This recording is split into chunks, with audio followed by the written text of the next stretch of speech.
Assalamualaikum warahmatullahi wabarakatuh. Kami dari Universitas Nurul Huda. Di sini kami akan menginterview atau mewawancari yaitu kepala sekolah MTS Nurul Fatah. Mari kita lihat visi misi MTS Nurul Fatah.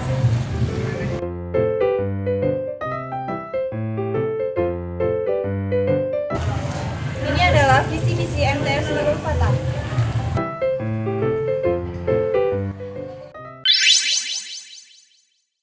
Bismillahirrahmanirrahim.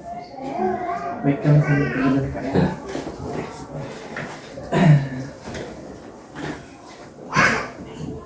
Assalamualaikum warahmatullahi wabarakatuh. Waalaikumsalam. Perkenalkan terlebih dahulu Pak, kami dari Universitas Mahasiswa-mahasiswi Universitas Nurul Huda. Nama saya Febri Kardi. Nah, di sini kami ingin menginterview Bapak mengenai kepemimpinan Pak. Nah, sebelum itu Bapak boleh perkenalan terlebih dahulu. Oke, terima kasih atas kunjungannya. Sebelumnya saya perkenalkan nama lengkap saya Ahmad Makmun MPDI, lahir di Lombok 17 Agustus 1982. Kemudian saya tinggal di sekitaran Pondok Pesantren Nurul Fatah di Sri Mulia, Kota Baru Selatan. Saya kira itu. Nah, di sini yang kami interview itu ada mengenai kepemimpinan ya Pak. Nah, menurut Bapak, kriteria kepemimpinan atau kepala sekolah yang baik seperti apa Pak? Pemimpin atau kepala sekolah yang baik tentu dia harus cakap, dalam artian mampu membina, memimpin lingkungannya, artinya madrasahnya atau sekolahnya yang dipimpin. Mengingat untuk menjadi pemimpin ini memang tidak ada kriteria khusus, tetapi secara umum kalau kita merujuk kepada kepemimpinannya Rasul bahwa usia itu juga menentukan kepemimpinan seseorang. Kalau memang tidak ada yang lebih tua, yang muda pun boleh kalau memang dia itu menguasainya. Yang kedua, dia harus bisa menjadi teladan, dalam artian dalam memimpin sebuah madrasah, sebuah sekolah itu tentu lebih besar daripada memimpin sebuah keluarga. Artinya masalahnya pun lebih kompleks kan gitu. Saya kira itu kalau kriteria pemimpinnya. Nah, untuk selanjutnya ya Pak, bagaimana menjadi pemimpin kepala sekolah yang baik? Kayaknya ini adalah sama aja ya Pak ya poin ini, seperti yang Bapak katakan tadi. Iya. Baik, kita lanjut saja ke poin ketiga saja Pak. Bagaimana cara menerapkan etika yang baik di lingkungan sekolah? Ya, Bagi guru itu ada kode etik guru sebenarnya. ya. Ketika kepala sekolah dan seluruh guru itu sudah melaksanakan kode etik guru yang ditetapkan oleh pemerintah melalui Persatuan Guru Republik Indonesia PGRI itu sudah dibagikan dan disebarluaskan, itu artinya semua guru itu harus dan pasti sudah mengetahui kode etik guru. Ketika kode etik guru itu sudah dilaksanakan, maka tidak ada lagi yang perlu ditingkatkan lagi. Hanya memang keteladanan seorang guru itu sangat menentukan, di mana dia tidak hanya menyampaikan materi, tetapi kalau kita kembali ke falsafah orang dulu, orang Jawa, guru itu digugu dan ditiru, artinya diikuti, ditaati pejangannya, ditiru perilakunya. Maka sebagai guru ya harus bisa menjadi contoh yang baik, suri teladan. Kembali lagi, kalau kita mencontoh ataupun mengikuti role modelnya guru, ya gurunya kita adalah Nabi Muhammad tadi kan begitu. Karena beliau memberikan contoh yang baik. Itu.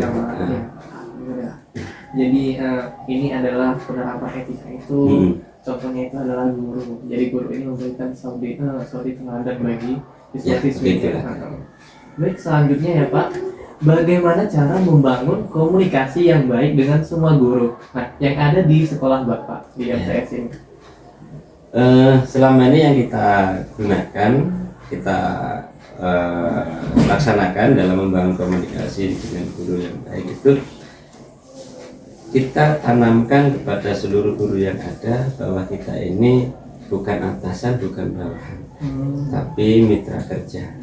Nah, ketika kita ada di dalam benak kita masing-masing bahwa kita satu dengan yang lain itu adalah mitra kerja, maka kita tidak akan canggung untuk komunikasi antara satu dengan yang lain, antara TU dengan kepala TU dengan kepala madrasah, guru dengan kepala madrasah dan yang lainnya. Bahwa kita itu punya tempat yang sama, punya posisi yang sama, hanya sementara waktu saja ini sebagai kepala madrasah, ini sebagai guru, ini sebagai wali kelas dan yang lain.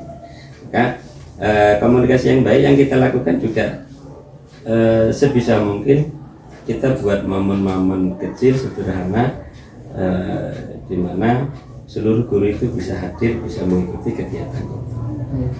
Yang rutin kita lakukan adalah pertemuan setiap bulan sekali, 1 bulan sekali, walaupun sifatnya hanya tidak ada pembacaan yang begitu urgent, tetapi tetap kita lakukan pertemuan setiap 1 bulan sekali dan 3 bulan sekali. Itu diselingi dengan kegiatan-kegiatan ringan di antara guru itu sendiri. Contoh yang paling ringan, yang paling bisa kita lakukan, yang lazim dilaksanakan oleh masyarakat kita, masyarakat desa, itu arisan. Iya, contohnya arisan ya Pak. Arisan itu membangun komunikasi yang nyaman juga. Itu saya kira. Oke, selanjutnya, nah untuk selanjutnya ini saya serahkan dulu ke Mbak Ep. Oke, Mbak. Selanjutnya ya Pak, apabila terdapat permasalahan di sekolah ini, tentunya Bapak sebagai kepala sekolah, solusi apa yang sebaiknya dilakukan? Betul sekali, permasalahan itu pasti ada dimanapun kita berada, apalagi di sebuah sekolah. Yang paling selalu kita lakukan ketika ada permasalahan, tentu kita mencari dulu informasi, latar masalah ini apa, latar belakang masalahnya apa, kemudian kita cari informasi sedetail mungkin, kemudian kita cari solusi dengan kita musyawarah. Kalau itu kaitannya dengan akademik, kita komunikasikan dengan wakil guru dulu. Kalau kaitannya dengan kenakalan anak-anak, kita komunikasikan dengan wali kelas dan wakil kesiswaan. Nah, setelah itu hasil komunikasi kami dengan wakil kurikulum ataupun wakil kesiswaan itu kita bahas dalam rapat yang kita lakukan setiap bulan. Mungkin rapat kecil, beberapa guru dan yang lainnya. Dan ketika memang itu sudah menjadi hasil musyawarah kita, ya kita panggil orang tuanya kalau memang itu kaitannya dengan kenakalan anak, ya kemudian kita berikan solusi-solusi apa yang kita upayakan win-win solution, ya. Jadi saling mencari solusi yang terbaik. Gitu. Agar permasalahannya itu bisa terselesaikan ya Pak dengan baik. Seperti itu yang selalu kita. Kemudian bagaimana Bapak cara membangun hubungan yang baik dengan semua guru? Ini kayaknya sama dengan yang membangun komunikasi tadi ya Pak? Ya. Bapak berikan contoh yaitu kepada komunikasi antar kepala sekolah dan guru tersebut. Selanjutnya, bagaimana Bapak membangun manajemen yang baik dalam kepemimpinan? Bapak sebagai Kepala sekolah. kepala sekolah. Kok manajemen itu sekolah itu bagaimana Pak? Ya. Sebagai kepala sekolah kita juga sudah mempunyai rambu-rambu program kepala madrasah, kepala sekolah, ya itu sudah ada. Kemudian kita laksanakan struktur yang ada bahwa masing-masing bagian itu punya tugas masing-masing, ya. Dan kita upayakan tugas itu dilaksanakan oleh bagiannya masing-masing itu tadi. Jadi tidak kemudian wakil kurikulum mengambil jobnya wakil kesiswaan, gitu ya. Sesuai tanggung jawab. Ya, begitu Pak. Tadi ketika ada permasalahan kita coba dulu wali kelas tadi bisa menyelesaikan di kelasnya. Kalau permasalahan ada di kelas, ya katanya dengan siswa di kelasnya, maka wali kelas kita beritahu jawab dulu untuk menyelesaikan. Ternyata kok belum selesai, nah kita musyawarahkan sama-sama. Iya, sampai terselesaikan. Iya. Jadi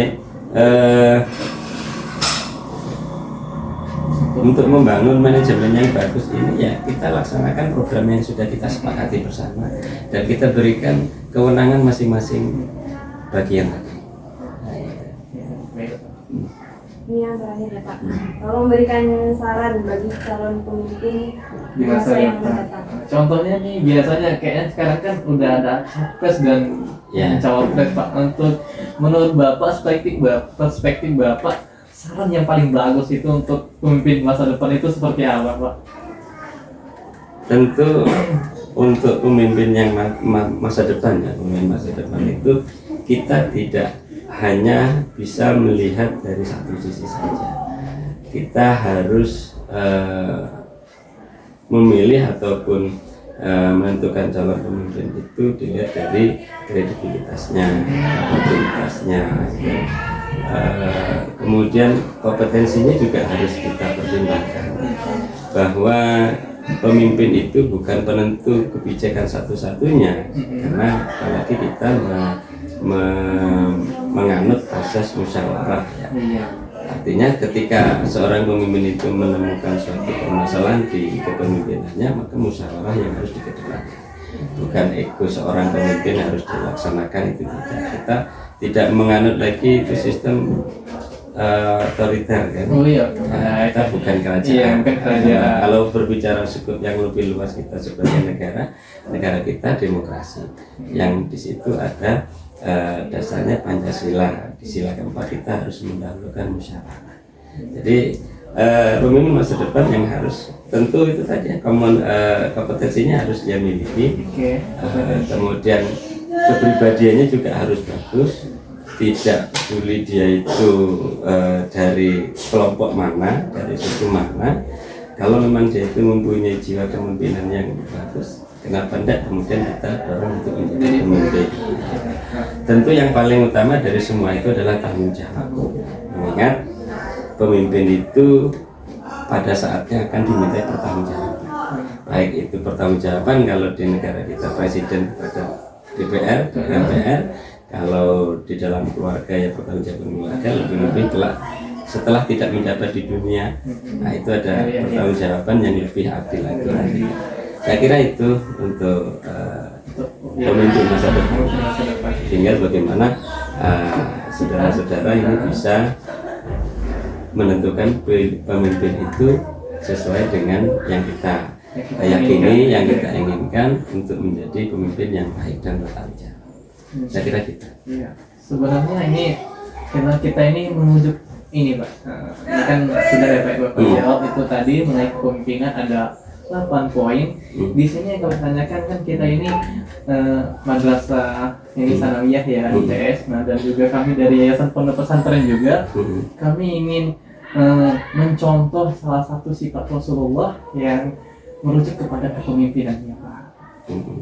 Salah satu berikan contoh agar kami bisa memahaminya lebih detail lagi Pak.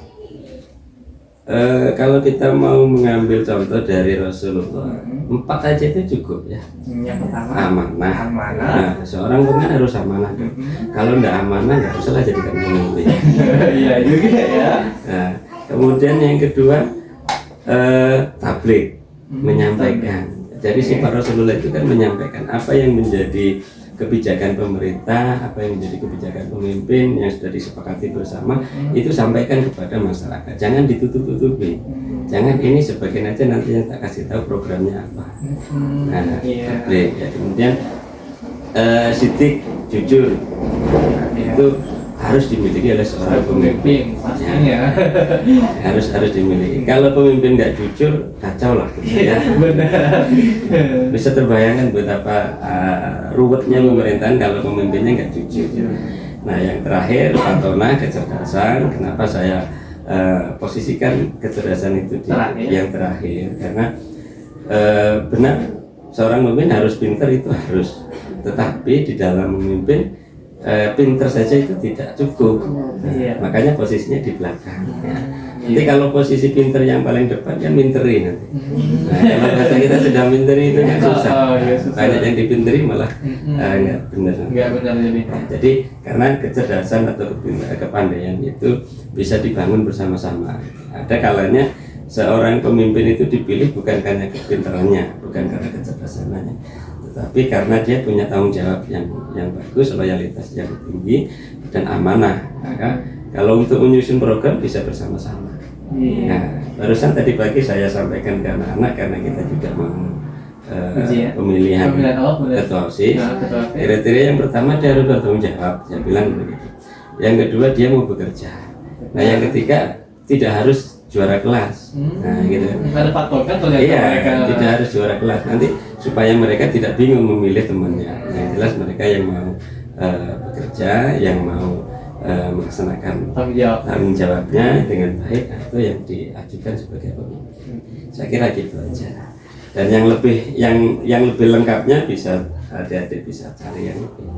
Ini alhamdulillah Pak, ini contoh bagi kami. Contoh kami bisa mencontoh dari Bapak dan sajak dari Bapak juga, itu mengenai kepemimpinan dan juga bagaimana kita menjadi seorang pemimpin.